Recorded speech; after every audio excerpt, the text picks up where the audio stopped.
राम का पुतला फूंकने का काम करते थे।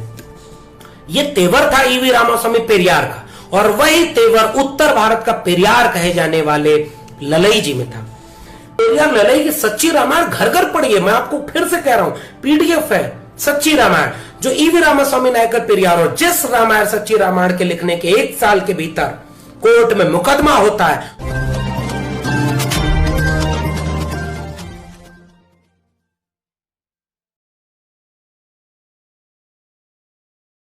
ललई सिंह, जे.एन. आदित्य ने एक जीवनी लिखी है, स्वतंत्रता संग्राम सेनानी महाप्राण करमवीर पेरियार ललई सिंह। आइए जानते हैं पेरियार ललई सिंह के बारे में कुछ बुनियादी बातें, जिसका आधार मैंने इस किताब को बनाया है, और कुछ मैंने इंटरनेट से जो सूचनाएं, और इंटरनेट पे आप एक सवाल और, पेरियार ललई सिंह यादव के बारे में विकिपीडिया पेज खोजिए, कुछ नहीं मिलेगा। चंद्रिका प्रसाद जिज्ञासु के विकिपीडिया पेज पर कुछ नहीं मिलेगा। और आप जाके देखिए, गोडसे, गोलवलकर, हेडगवार और सावरकर, सब पर विकिपीडिया भरा पड़ा है। और आज बहुजन तबका अपने नायकों पर विकिपीडिया पर एक पेज नहीं बना पाया। ये मैं अपनी गलती मानता हूं, मैं खुद इस अपराध बोध में मैं शामिल हूं, और मैं इस सामाजिक न्याय की पाठशाला के जरिए आपसे भी एक आग्रह करता हूं, अगर आप बहुजन तबके के हैं तब तो आपकी जिम्मेदारी ज्यादा है, क्योंकि हिरणों का इतिहास शिकारी नहीं लिखेंगे। अगर लिखना होता तो गांधी जाति का उच्छेद लिखते, अंबेडकर न लिखते, गुलामगिरी फूले न लिखते। देखिए, जो दर्द है ना जिसका, वो ज्यादा मुकम्मल समझ सकता है। तो पिछड़े वर्ग के लोगों को कम से कम विकिपीडिया पेज, चंद्रिका प्रसाद जिज्ञासु ललई यादव पर एक विकिपीडिया पेज तो मुकम्मल बने। और फिर उस पर सुनिए एक कोटेशन ललई यादव का। बलिदान सिंह का होते सुना, बकरे बलिवेदी पर लाए गए, विषधारी को दूध पिलाया गया, केचुए कटिया में फंसाए गए, न काटे टेढ़े पादप गए, पादप मतलब पौधे, न काटे टेढ़े पादप गए, सीधों पर आरे चलाए गए, बलवान का बाल न बांका भया, बलहीन सदा तड़पाए गए। और इस पूरे तेवर के साथ जो शख्सियत उत्तर भारत का पेरियार कहा जाता है, और जिसने बौद्ध धर्म ग्रहण करने के बाद यह घोषणा की कि मैं अपने नाम के आगे से यादव हटाता हूं, इसलिए मैं भी अपने संबोधन में मैंने यादव शब्द का जिक्र केवल इसलिए किया कि पेरियार ललई सिंह के बारे में सबसे पहले मैं उनके जीवन के बारे में कुछ पढ़ने की बजाय मैं वह पढ़ना चाहूंगा कि जिस तबके के बीच से आते थे पेरियार ललई, उन्होंने पिछड़े तबके यानी अपने तबके यादव तबके के लिए और पिछड़े समुदाय के लिए क्या लिखा है। कुछ कोटेशन पढ़ूंगा और तब यह बात कहूंगा कि उन्होंने अपने नाम के आगे से यादव हटाया था और बौद्ध धर्म की दीक्षा ली थी। और किस्सा यह है कि जब डॉक्टर भीमराव अंबेडकर 14 अक्टूबर को नागपुर में बौद्ध धर्म ग्रहण करना चाह रहे थे, उसी समय खुद पेरियार ललई यादव वहां पर जाकर के उनके साथ बौद्ध धर्म ग्रहण करना चाह रहे थे, लेकिन किसी वजह से वो वहां नहीं जा पाए और उन्होंने बाद में बौद्ध धर्म ग्रहण किया। पिछड़े तबके के लिए पेरियार ललई क्या लिखते हैं? शर्म आनी चाहिए उन पिछड़े वर्ग के लोगों को जो अपना काम धंधा छोड़कर बहुमूल्य समय नष्ट करते हुए 20-20 दिनों तक अपने कंधों पर कांवड़ लादे पैदल गली गली में बम भोले की आवाज लगाने वालों से लेकर ब्रिज की लठमार होली में सम्मिलित होने वाला समाज कभी अपना उद्धार नहीं कर सकता। अगर यही कीमती समय अपने काम धंधे में लगाएं और साहित्य के अध्ययन में लगाएं तो शीघ्र ही स्वयं नव उन्नति की ओर बढ़ेगा और अपने दबे कुचले समाज को जागृत करने में भी कामयाबी मिलेगी। पिछड़े तबके के लोगों को पेरियार ललई क्या लिखते हैं, इसे ध्यान से समझिएगा। बहुजन हिताय पेरियार ललई सिंह यादव और चंद्रिका प्रसाद जिज्ञासु दोनों पेरियार, जो दक्षिण भारत के पेरियार ईवी रामास्वामी नायकर पेरियार, इनसे बहुत प्रभावित थे। सच्ची रामायण का अनुवाद पेरियार ललई ने किया और बाकी 3 बड़ी पुस्तिकाओं का अनुवाद पेरियार की चंद्रिका प्रसाद जिज्ञासु ने किया। इसलिए, और दोनों बहुजन यूनिटी की बात करते थे, दोनों का संकल्पना एक मुकम्मल मुल्क बनाने की, बहुजन यूनिटी मतलब समझते हैं ना, 85% से 90% भारत, जिसकी बात आइडिया ऑफ इंडिया में शायद कहीं खो गई है। जाति पर बात करने वालों को जातिवादी कहा जाएगा। इसलिए आज जरूरत है, अगर हम वाकई एक आइडिया ऑफ इंडिया बनाना चाहते हैं तो पेरियार ललई की सच्ची रामायण घर घर पढ़िए। मैं आपको फिर से कह रहा हूं, पीडीएफ है सच्ची रामायण जो ईवी रामास्वामी नायकर पेरियार, और जिस रामायण सच्ची रामायण के लिखने के 1 साल के भीतर कोर्ट में मुकदमा होता है और उसका जिक्र मैं कर ही दूं, और उस मुकदमे के बाद इनको कोर्ट में 1968 में ललई ने द रामायणा रीडिंग का हिंदी अनुवाद सच्ची रामायण के नाम से किया। छपते ही इसने उत्तर भारत में धूम मचाई, लेकिन साल भर के अंदर इतना विरोध ब्राह्मणवादी लोगों का हुआ कि इसके ऊपर उत्तर प्रदेश सरकार ने 8 दिसंबर 1969 को धार्मिक भावनाएं भड़काने के आरोप में किताब को जब्त कर लिया। और उसके बाद मामला हाईकोर्ट गया। वहां एडवोकेट बनवारी लाल यादव ने सच्ची रामायण के पक्ष में जबरदस्त पैरवी की, और 19 जनवरी 1971 को जस्टिस ए कीर्ति ने जब्ती का आदेश निरस्त करते हुए और यह कहा कि इसको जो 300 रुपए इनके इस मुकदमे में खर्च हुआ है वह 300 रुपया पेरियार ललई को वापस किया जाए, और इनके इस किताब से जो बैन था वो हटाया गया। और फिर पूरे उत्तर भारत में पेरियार ललई बेहद लोकप्रिय होते हैं और सच्ची रामायण पढ़ी जाती है। बाद में फिर इस पे बैन लगा और तमाम दिक्कतें वो हो गई। तो मैं जो बात कर रहा था वो पूरा कर लूं कि पेरियार को उत्तर भारत में, और आज भी कह रहा हूं, उत्तर भारत को एक पेरियार की जरूरत है। ओबीसी की राजनीति सत्ता तक आ गई, लेकिन जो सामाजिक और सांस्कृतिक आंदोलन चंद्रिका प्रसाद जिज्ञासु, पेरियार ललई, रामस्वरूप वर्मा, जगदेव प्रसाद कुशवाहा और तमाम लोगों का था, वो कहीं खो गया है। आज जब संघी दक्षिण पंथ हमारे ऊपर चौतरफा हमला कर रहा है, आज तो हम शायद फिर अंबेडकर और पेरियार के दौर में जा रहे हैं जहां हमारे ऊपर सीधे लिंचिंग हो रही है। हमें शायद पेरियार काम आएंगे, और उसमें भी ओबीसी तबका। सुनिए, ओबीसी तबके के लोगों, बहुजन हिताय बहुजन सुखाय का मूवमेंट, उस विचारधारा से जुड़ जाइए और साहित्य का गहन अध्ययन स्वयं और बच्चों को कराइए, और मनुवाद के चंगल से छूटकर स्त्रियों और पुरुषों को सम्मानजनक जीवन जीने का हक संघर्ष करके दिलाइए। पिछड़ा वर्ग हिंदू धर्म को बढ़ावा और चलाने वाला पिछलग्गू समाज है। अभी मेरे पास यही किताब है, और मैं फिर से कह रहा हूं कि इन फ्यूचर अगर मुकम्मल किताबें आएंगी तो मेरी दिलचस्पी इन बातों को और विस्तार में पढ़ने में होगी। उन्होंने कहा कि संपूर्ण भारत में अन्य वर्गों की अपेक्षा पिछड़े वर्ग के सदस्यों की संख्या सबसे ज्यादा है, तथा ये काफी संपन्न भी हैं। यदि पिछड़े वर्ग के लोग अपनी मानसिकता दास्ता को छोड़ दें तो अन्य वर्गों को वो पीछे छोड़ सकते हैं। यही वर्ग यानी पिछड़ा वर्ग पाखंडवाद, अंधविश्वास में पूर्ण रूप से अपनी आस्था श्रद्धा रखने वाला समाज है, जो आगे चलने की बजाय उल्टा पीछे की तरफ जा रहा है। पेरियार ललई कह रहे हैं। और आज हम खुद को क्षत्रिय वंशज, कृष्ण वंशज, शूद्र कहने में हम अपने को दिक्कत तलब करते हैं। अरे गुलामगिरी पढ़िए, क्षत्रिय का अर्थ क्षेत्रीय। मैं अभी कोट करता हूं, और इसको मैं जरूर कोट करना चाहूंगा पेरियार ललई के इस बात को, जो हमारे उस क्षत्रिय होने के भ्रम को तोड़ेगी। पिछड़े वर्ग के वीर वीरांगनाओं के बारे में इन्होंने कहा कि बुद्ध खुद पिछड़े वर्ग की शाक्य जाति, जिन्हें ब्राह्मणवादी कहते हैं कि वो गलत थे, उनको क्षत्रिय बनाना गलत है। वो कहते हैं क्षत्रिय का अर्थ होता है क्षेत्र, यानी क्षेत्रीय का मतलब होता है खेत का मालिक। यानी ये सब किसान कामगार जातियां हैं, किसान कामगार जातियां हैं जिन्हें क्षत्रिय। और आज आप सारे ओबीसी खुद को क्षत्रिय मान रहे हैं। भले दिक्कत होगी, हमारी जिम्मेदारी थी ना पेरियार ललई को, चंद्रिका प्रसाद जिज्ञासु को, खुद ही रामास्वामी पेरियार, फूले, रामस्वरूप वर्मा को घर घर ले जाने की। इस कोटेशन को घर घर ले जाइए। क्षत्रिय यानी क्षेत्रीय, यानी खेत का मालिक, खेत के स्वामी। और किसान क्षेत्रीय का अपभ्रंश हो गया। और इसी किसान जातियों में पेरियार ललई किनका किनका जिक्र करते हैं, मैं केवल नाम ले रहा हूं। इन्होंने महामना ज्योतिराव फूले, सावित्रीबाई फूले, और उसके बाद कहते हैं ये लोग फूले यानी फूल माली जाति के थे। शाहू जी महाराज जो कुर्मी जाति से थे, उनका विस्तार में लिखते हैं पेरियार ललई। और उसके बाद डॉक्टर भीमराव अंबेडकर दलित समाज के थे।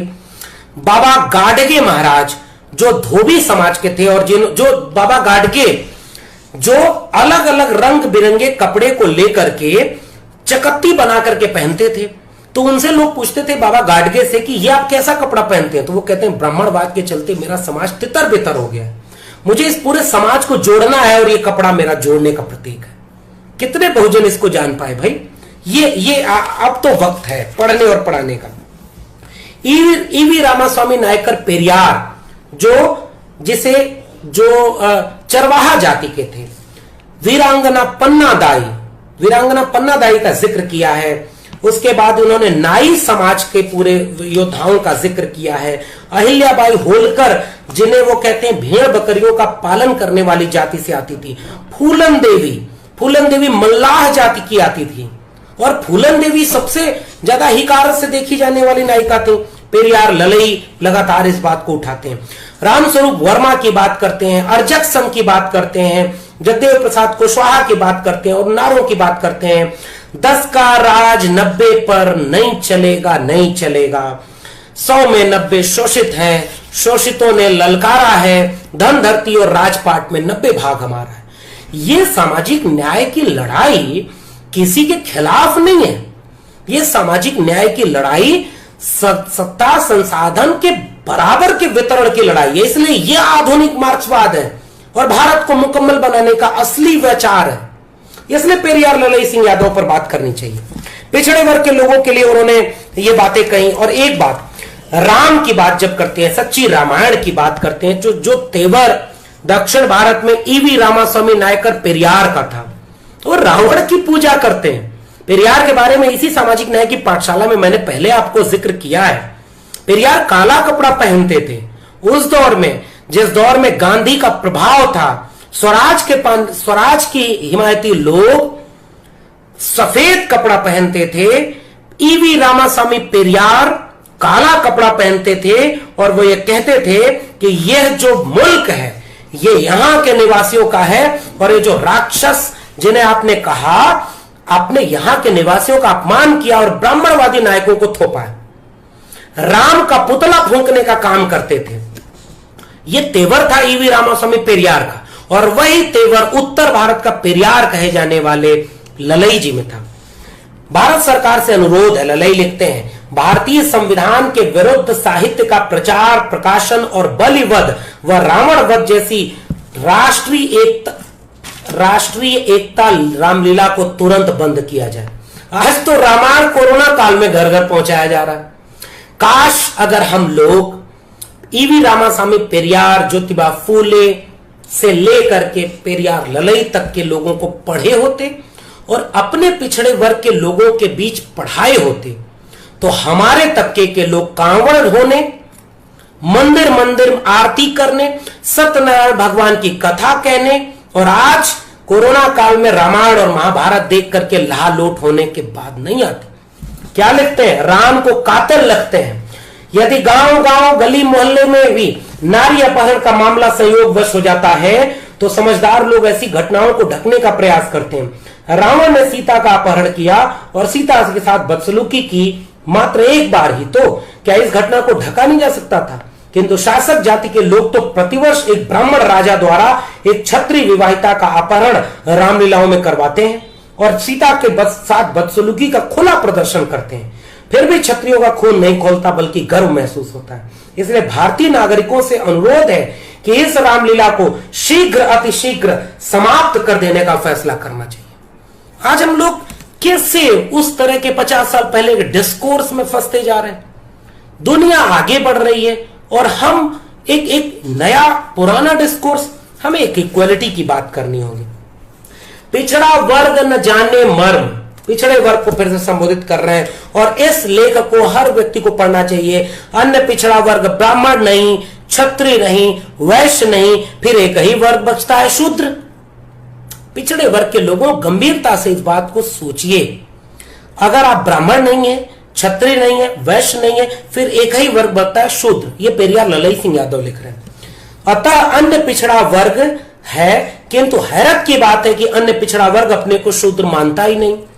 वह अनुसूचित जातियों को शूद्र मानता है, जबकि अनुसूचित जातियां वर्णवाह्य है। धर्म ग्रंथ इन्हें अंत्यज्य भी कहते हैं, जबकि दूसरी तरफ अनुसूचित जातियां अपने को शूद्र मान बैठी। एक डिलेमा है। मैं इस सामाजिक न्याय की पाठशाला से जुड़े हर एक शख्स को कहता हूं, अगर आप ओबीसी समाज के हैं ना, एक बार पढ़िए मित्र, अपने इस पूरे ग्रंथ को पढ़िए। आप शिव की पूजा में लगे हुए, आप मंदिर जा रहे हैं, मंगलवार व्रत रहते हैं, आप कृष्ण की उपासना कर रहे हैं। भाई 50 साल पहले की जो पीढ़ी है, 50 साल से ज्यादा उम्र के लोग हैं, उनको हम नहीं बदल सकते। नई पीढ़ी तो कम से कम अपना इतिहास जाने। एक बहुत महत्वपूर्ण घटना, 24 अप्रैल 1948 को बाबा साहब अंबेडकर बेगम हजरत महल पार्क में शेड्यूल कास्ट फेडरेशन की सभा को संबोधित करने वाले थे। अन्य पिछड़े वर्ग के नेता चंद्रिका प्रसाद जिज्ञासु आदि उनसे मिलने गए और उनसे सवाल किया कि अन्य पिछड़े वर्ग की भलाई के लिए आप क्या करेंगे। और इस घटना का जिक्र चमचा युग में भी है, मान्यवर कांशीराम के, इसको पढ़िएगा। जो ओबीसी वर्सेस दलित हो गया है ना, ये हमारी जिम्मेदारी है कि एकजुट करने की। अंबेडकर, कांशीराम, चंद्रिका प्रसाद जिज्ञासु, पेरियार, लोहिया सब एक बात कह रहे थे, और वो एक एका है, वैचारिक एका है। डॉक्टर अंबेडकर ने विशाल जनसमूह को संबोधित करते हुए अन्य पिछड़े वर्ग के नेताओं के सवालों का जवाब देते हुए कहा कि अनुसूचित जाति और जनजाति एवं अन्य पिछड़े वर्ग के लोग एक मंच पर आ जाएं, उस दिन गोविंद बल्लभ पंत जैसे ब्राह्मण मुख्यमंत्री इनके जूते का फीता बांधने में, खोलने में गर्व करेंगे। कर छोड़ देते हैं, चलिए एक अतिवाद है, उस समय की बात कही होगी, लेकिन आज तो ये जरूरत थी ना कि आज आप हिंदू धर्म की मानसिक गुलामी सबसे ज्यादा अन्य पिछड़ा वर्ग कर रहा है। ये चीज हम लोगों ने नहीं पढ़ी, इसलिए इसकी दिक्कत सामने आई। कुछ तथ्यों के साथ पेरियार ललई सिंह यादव पर बात और करूं।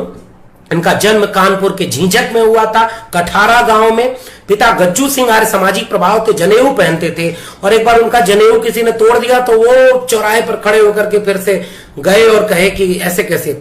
पिछड़े वर्ग के भीतर एक तेवर है कि वो लड़ सकता है, इसीलिए ओबीसी का आरक्षण, पिछड़े वर्ग का आरक्षण कभी ब्राह्मण और सवर्ण समाज, प्रगतिशील समाज ने नहीं एक्सेप्ट किया, क्योंकि किसान कामगार जातियां थी, इनके पास कुछ संसाधन है, सामाजिक रूप से एक सांस्कृतिक अतीत है थोड़ा, लेकिन हिस्सेदारी नहीं है, क्योंकि जाति के नाम पर श्रमजीवी, श्रमशील कामगार जातियां उपेक्षित कर दी गई थी। इसलिए उस समय जिस पृष्ठभूमि में आते हैं ललई सिंह, 1933 में वो ग्वालियर की सशस्त्र पुलिस बल में सिपाही के तौर पर भर्ती होते हैं और वहां भी जाके विद्रोह की बात करते हैं और कांग्रेस के स्वराज आंदोलन का समर्थन करते हैं। ब्रिटिश हुकूमत में वो जुर्म था, 2 साल के लिए बर्खास्त किए जाते हैं और फिर अपील की और फिर बहाल होते हैं। 1946 में उन्होंने ग्वालियर में ये नॉन गजेटेड मुलाजिमान पुलिस एंड आर्मी संघ की स्थापना की, पेरियार ललई ने, और उसकी सर्वसम्मति से अध्यक्ष बनते हैं। पुलिस कर्मियों की समस्याओं को उठाते हैं, उच्च अधिकारियों से लड़ते हैं।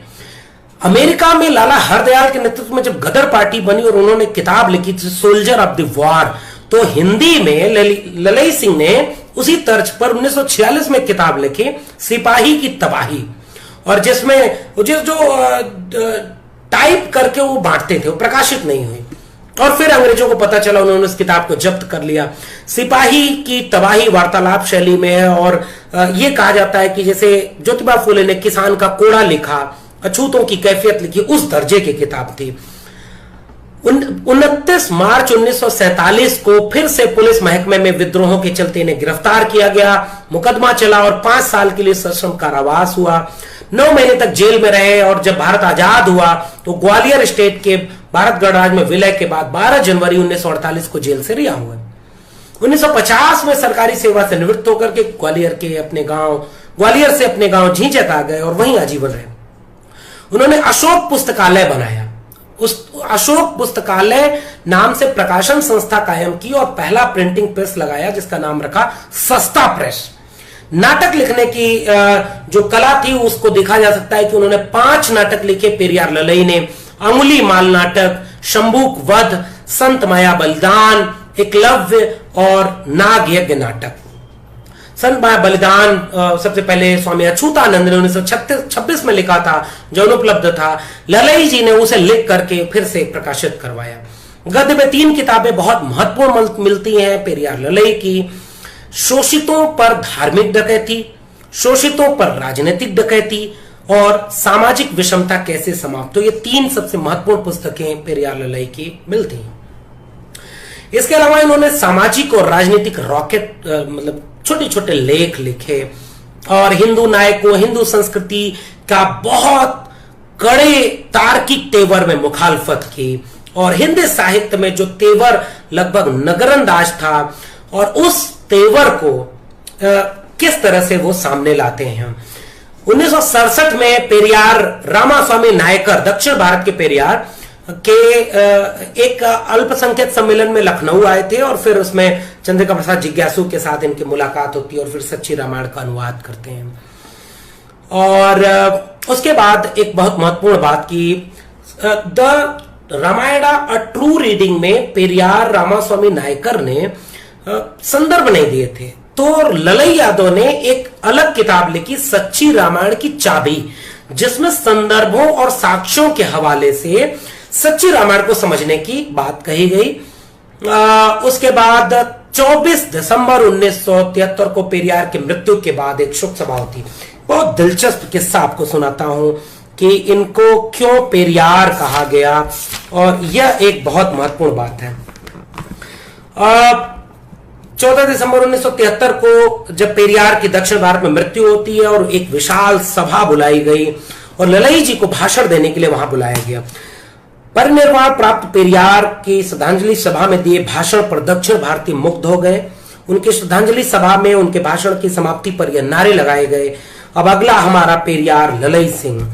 पेरियार रामास्वामी नायकर का दूसरा नाम पेरियार ललई सिंह, और इस तरह एक स्लोगन, यानी कोई एक व्यक्ति या खुद ही अपना नाम नहीं रख लिया, आम आवाम से मिला तमगा है पेरियार का।